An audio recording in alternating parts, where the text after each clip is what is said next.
Okay mga kabiyahero, sa pagpapatuloy po ng ating pagbabahagi sa inyo ng aking naging ride patungo po sa Bicol, pagkatapos po nating tawirin itong zigzag road ng Quezon, ay madadaanan po natin ang bayan ng Atimunan, ang bayan ng Siaen at ang bayan po ng Gumaka. Ayon po sa kasaysayan, dating kilala ang Gumaka bilang Bumaka, na ang ibig pong sabihin ay makipaglaban. Ang kasalukuyang bayan ng Gumaka ay isang pinaglalagiang na itatag sa may timog na bahagi ng Ilog Palanas noong ika-14 na siglo ng isang grupo ng mga tao mula sa Borneo at Peninsulang Malay. Ang pinakaunang kilalang pinuno ay si Lakan Bugtali.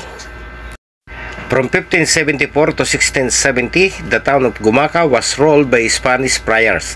Then, from 1671 to 1893, the town was ruled by Spanish and Filipino gobernadorcillos. From 1883 to 1900, the town executive came to be known as Kapitan Municipal, and from 1901, the head of the town was elected by the people and came to be known as Presidente Municipal.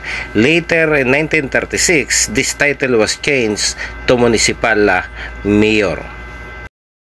The brief history of Gumaka had no mention of any law, decree, or Republic Act which created the municipality, and there was no mother municipality where Gumaka came from. As for its daughter towns, Lopez is the most notable among them, being one of the largest and the most progressive in that part of the province.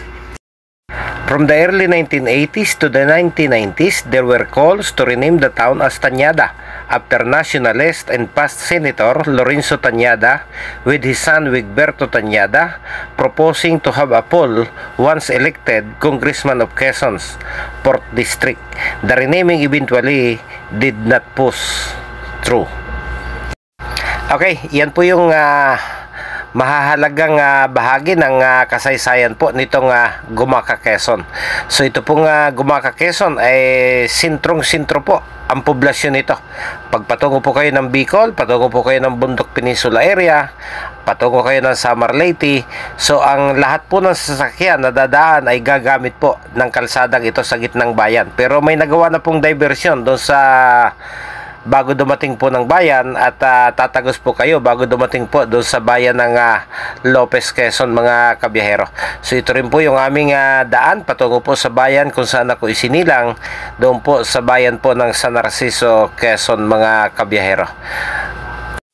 So maliwanag din po doon sa tala ng kasaysayan na ating binasa na nakapag-produce po ang bayang ito ng dalawang national figure. Yun nga pong mag-amang Lorenzo Tañada at si Wigberto Tañada. So sila po'y isinilang sa bayan pong ito ng Gumaka.